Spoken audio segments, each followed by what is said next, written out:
یہ لیکچر 11ویں جماعت کے لیے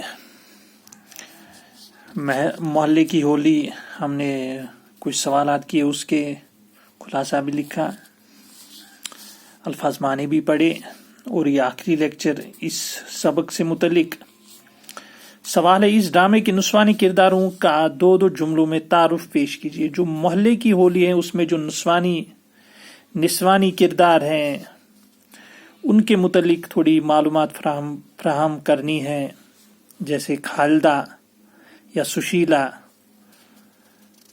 تو یہ کیریکٹر ہیں کچھ۔ جواب: اس ڈرامے کے نسوانی کردار تیج رام کی بیوی اور اس کی بیٹی سشیلا ہیں، جو ہندو مذہب سے تعلق رکھتی ہے۔ ان کے علاوہ شہباز خان کی بیوی اور اس کی بیٹی خالدہ ہیں، وہ دونوں مسلمان ہیں۔ خالدہ اپنی ماں کے ساتھ لالا جی کے گھر جا کر سویٹر کا ناپ لیتی ہے اور لالا جی کی عورتیں وہاں ان کا خوب استعمال کرتے ہیں۔ تو یہ تعارف ہے ان کا۔ دونوں گھرانوں کی عورتیں آپس میں بے تکلفی سے پیش آتی ہیں، لیکن جب ان کے درمیان دشمنی پیدا ہو جاتے ہیں تو وہ ایک دوسرے کے سامنے بھی نہیں آتی، تو سخت مزاج بھی ہے، اور جب دشمنی ہوتی ہے تو پھر ایک دوسرے کا چہرہ بھی دیکھنا گوارا نہیں کرتی۔ لیکن جب غلط فہمیاں دور ہو جاتی ہیں تو وہ پھر سے ایک دوسرے کے گلے ملتی ہیں۔ لیکن جب غلط فہمیاں دور ہو جاتی ہیں دھیرے دھیرے اور ان کو صحیح بات کا پتہ چلتا ہے تو وہ ایک دوسرے سے گلے بھی ملتے ہیں اور ایک دوسرے کے آنسو پونچھتے ہیں تو یہ اس ڈرامہ اطہر پرویز کی حیات اور ادبی کارنامے، یہ آپ کے آپ کی جو کتاب ہے ٹیکسٹ بک اس میں دیا گیا ہوگا یا اس میں دیا گیا ہے، اس میں آپ لکھ سکتے ہیں، پڑھ سکتے ہیں۔ یہاں پہ اس کا دہرانے کا وقت نہیں ہے، نہ ضرورت ہے۔ ہاں، جہاں پر مجھے لگا کہ میں نے وہاں پہ کیا ہے تو یہاں پہ ہم اس کو چھوڑ دیتے ہیں، آپ کتاب میں دیکھیں۔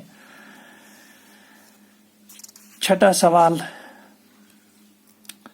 تضاد یا تصادم ڈرامہ کی جان ہے۔ محلے کی ہولی میں کہاں پر آپ کو تضاد نظر آیا؟ تو تضاد جو تصادم ہے اس میں کہاں نظر آیا؟ ڈرامہ محلے کی ہولی میں تضاد اور تصادم نمایاں طور پر نظر آتا ہے۔ لالا تیج رام اور شہباز خان کے درمیان دوستی دشمنی میں تبدیل ہو جاتی ہے، پھر یہی دشمنی پھر سے دوستی میں تبدیل ہو جاتی ہے۔ تو یہ تصادم ہے، جب دوستی دشمنی میں تبدیل ہو جاتی ہے پھر ڈرامہ ایک نیا رخ دھارن کر لیتا ہے یا نیا رخ لیتا ہے، اس کا رخ دوسری طرف مڑ جاتا ہے دشمنی کی، تو پھر آگے کہانی آگے بڑھتی ہے۔ دوستی کے زمانے میں دونوں دوست اور ان کے گھر والے گلے ملتے نظر آتے، لیکن دشمنی کے وقت وہ ایک دوسرے کا منہ بھی دیکھنا نہیں چاہتی، جیسا کہ ہم نے پڑھا کہ دوستی بھی زبردست اور دشمنی بھی بہت خطرناک۔ یہ تضاد اور تصادم اس وقت عروج پر نظر آتا ہے جب ہولی جلانے کا وقت آتا ہے۔ بے شک تو تضاد وہاں پہ آتا ہے جب وہ ایک دوسرے کو بائیکاٹ پہ تلے ہوئے ہیں، اور وہ مطلب جو لالا تیج ہے وہ شہباز خان سے چندہ جمع کرنے نہیں جاتا ہے، ان سے لینے نہیں جاتا ہے۔ شہباز خان جو ہر سال ہولی کے لیے چندہ دیتا، اس سے چندہ نہیں لیا جاتا۔ اب تک وہ لالا جی کا گہرا دوست اور معاشرے کا معزز آدمی سمجھا، لیکن آج وہ لالا جی کا دشمن اور معاشرے سے الگ تھلگ نظر آتا ہے۔ تو اب دشمنی سب گاؤں والوں نے سنا، باہر بات گئی کہ بہت دشمنی آگے بڑھ گئی ہے۔ پھر یہ بھی دیکھنے کو ملتا ہے کہ ہولی کی آگ جس میں جلانے کی لکڑی ڈالی جاتی، شہباز خان آج اس میں اپنے گھر کی نئی کرسیاں، میز و دروازے، یہاں تک کہ اپنی بیٹی کا جولا بھی ڈالتے نظر آتے ہیں۔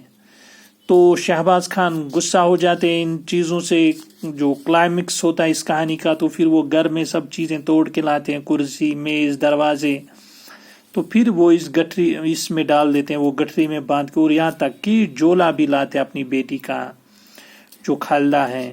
لالا تیج رام جو شہباز خان کو رسوا کرنے پر تلا ہوا تو اس کی آنکھوں میں آنسو نظر آتے ہیں، تو آنکھوں سے آنسو گرنے لگتے ہیں لالا تیج رام کے جب وہ یہ منظر دیکھتا ہے کہ شہباز خان اپنے گھر سے کرسیاں، میز، لکڑیاں توڑ کے لایا ہے۔ دونوں دوست جب دوبارہ دوستی کے بندھن میں بند کے گلے ملتے ہیں تو ان کے درمیان لگائی بجائی کرنے والا میر صاحب بھی دوستی کے اس بندھن میں شامل ہو جاتا ہے۔ میر صاحب جس نے آگ لگائی تھی دونوں کے درمیان، دوستی ختم کرنے کی کوشش کی تھی، دشمنی بڑھائی تھی، وہ بھی گلے لگتا ہے پھر، اور ان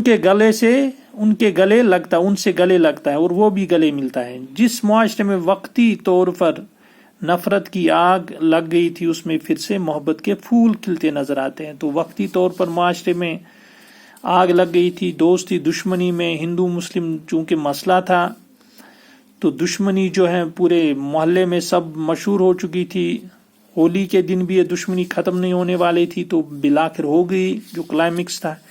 اس میں پھر سے محبت کے پھول کھلتے نظر آتے ہیں، تو بالآخر وہ دشمنی جو ہے پھر دوستی میں بدل جاتی ہے اور محبت کے پھول کھلتے نظر آتے ہیں۔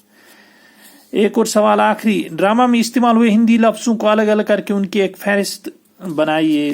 فہرست بنانی ہے، فرصت نہیں بنانی ہے، فہرست بنانی ہے۔ جواب، ڈرامہ میں استعمال ہوئے ہندی الفاظ کی فہرست یہ ہیں: سندر دارا، مہان ساگر، گیتا پاٹھ، بھاشن، دیش، دشت، سمبند۔ تو سندر دارا وہ اچھی جو لکیر یا ایسا ہم کہیں گے رخ موڑ دیا، مہان ساگر بڑا سمندر، گیتا پاٹھ جو گیتا پڑھا جاتا ہے، بھاشن جو تقریر کی جاتی ہے، دیش ملک جو اردو میں بولتے ہیں، دشت تو جب غلط بولتے ہیں کسی کو برا بلا، سمبند رشتہ۔